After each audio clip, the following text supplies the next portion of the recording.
Now, a division has opened up between a Tory minister, Rory Stewart, a man who knows a thing or two about conflict areas, having served in both Iraq and in Afghanistan, and Max Hill, QC, who's the independent reviewer of terrorism legislation.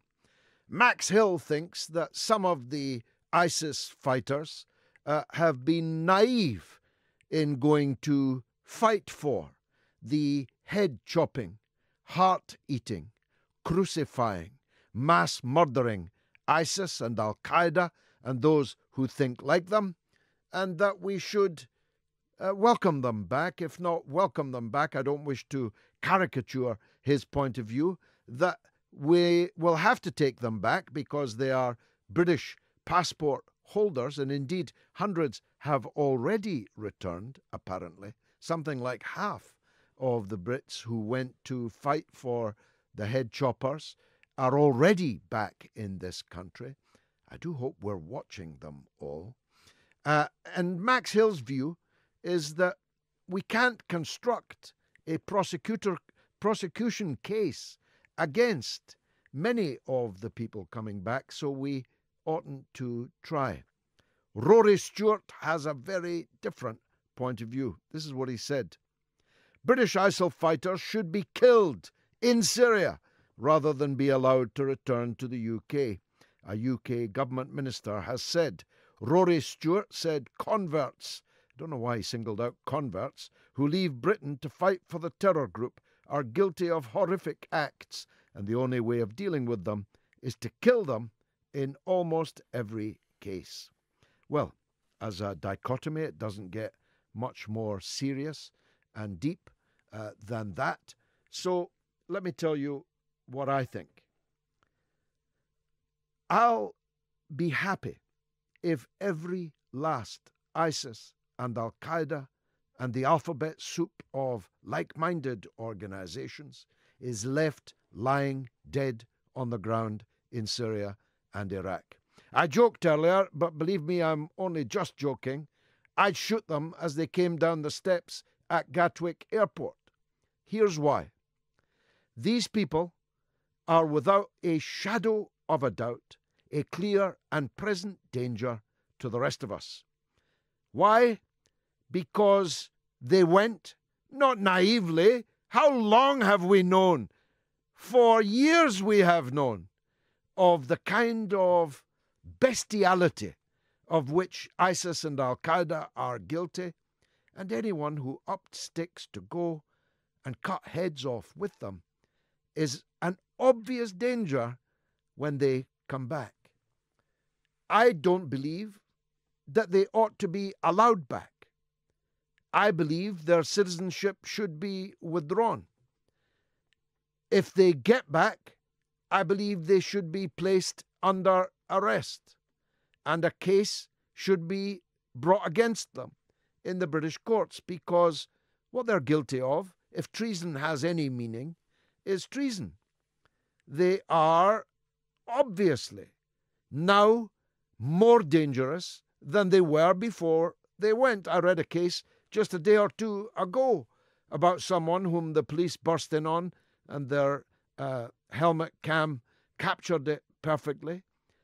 A guy who had thousands of pounds in banknotes, a Hawaiian shirt so he could fool the airport authorities that he was only going off on holiday, and hundreds of messages to an undercover officer whom he thought was his recruiter for ISIS, in which he said if someone, I'm quoting him, if someone could strap a belt on him and show him how to trigger it, he would do it here in Britain. But if not, he'd go to Syria and fight there. Now, I believe that the defeat of ISIS and Al-Qaeda is a necessary but not sufficient condition. It's necessary, though, because any ISIS and Al-Qaeda fighter who remains alive when the last shot has been fired in the wars in Iraq and Syria, and who makes an attempt to come back, who still has a passport to come back, is coming back armed with the philosophy of the worst people in the world. Now, there's a lot of bad people in the world. A lot of bad people wearing suits, shirts, and ties in the world. But I believe that ISIS and Al-Qaeda are the worst people in the world. And anyone who comes back, armed with their ideology, trained in their methodology, I mean, do I have to spell it out to you? The kind of things that they've done? Because I've seen them. Because I specialize in that part of the world, I cannot just avert my eyes in the way that many of you have and probably ought to have. I have seen what they do. I have seen what they do and filmed themselves doing it. For the edification of others, they must think it's a good look. And for some people, it has been a good look, because they have recruited perhaps 100,000 fanatics from all over the world to go and fight alongside them. So I hope that the Syrian army and that the Iraqi army and their allies can destroy every last one of them. That's necessary, but it is not sufficient, because these people did not emerge out of thin air. They clambered out of a swamp of bitterness and hatred, which is ever deeper by the day. It's ever deeper for a variety of reasons. I can sketch them. Our attitude towards the Middle East in general, our attitude towards the dictators who rule the Arab world. I mean, there's a man just been sent to prison for brushing against somebody in a bar in the United Arab Emirates. We're never done trying to sell guns and other paraphernalia to the United Arab Emirates. And don't get me started on Saudi Arabia. We go there, we kiss their nose as a prelude to kissing their backsides, as long as they will buy what we are trying to sell. Our entire foreign policy is predicated upon maintaining in power a medieval despotism in Saudi Arabia. And there are many other countries like them, just not quite as bad. We are up to our necks in the annihilation of thousands of people in the Yemen, not just by guns and rockets, but in a cholera epidemic, which is now raging and killing thousands of the most vulnerable people in Yemen. We are up to our necks in that conflict. And then there's Islamophobia. I listened this morning to the new leader of UKIP. There he was, not very articulately. I must say Bolton sounds a bit like a Dalton to me, telling us how he's going to ban the burqa, which he said was a face-covering garment. That's the level of ignorance of these people. A burqa doesn't cover your face at all. That's a quite different thing. People cover their faces with a niqab, and they don't have to wear a burqa along with their niqab. In fact, most of the time, they do not. A burqa merely covers your whole body. Now, I formed the view a long time ago, when miniskirts were first the vogue, that women really ought to be allowed to wear whatever it is that they like. And that's a minor point, the burqa. There is a wall of sound and hate against Muslims in Western countries. And if you think Britain is bad, you've never been to France. You've never been to the Netherlands. Now, in that wall of sound is the germ of the recruiting of these fanatics. If your sister has been spat upon and had her headscarf — by the way, my mother would never step out the door without a headscarf on, and she ain't no Muslim, bruv. She and many others of her generation find nothing extraordinary about putting a headscarf on at all. But if your sister has been spat upon, had her headscarf torn down, if you are regularly assailed, sometimes physically, more often verbally, and often in print, by the world's dirtiest newspapers, you ain't going to feel all that positive about the country that's responsible for the foreign policy disasters that our country is guilty of.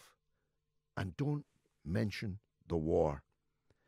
Don't mention the Iraq war. Because if I do, I'll never stop. Should we show mercy to ISIS fighters? Should they be, as Max Hill QC asks that they should, allowed to come back with a default position that they have been naive and may have now seen the error of their ways? There may well be some who have seen the error of their ways. But how can we know? How can we be sure? If you were told a returning ISIS fighter has returned, done head chopping, done heart eating, done crucifying, done mass murdering, and he's back in your street, how safe are you going to feel? Especially in a country where our police forces have been so denuded of resource that they're telling us they can't even police Remembrance Day parades. Imagine. Our soldiers went to the war to defend us, and we can't gather to commemorate them on Remembrance Sunday safely because the police don't have enough numbers to protect them. In those circumstances, I have zero confidence. Zero. And don't forget, I was there, less than a mile away, when the Manchester Arena atrocity took place, and all those children were murdered, maimed, scarred, and there's still not been one single arrest in that plot. Still not one arrest, and no manhunt. I'm sorry to digress, Rudd, but the reality is we were told that the murderer, Abedi, didn't make the bomb. So who made it? Where are they? Are they making another bomb? Are we looking for them? How could you tell? Because no one has told us who they are looking for. Should we show mercy to ISIS fighters in a country which can't even police Remembrance Day parades? I say no.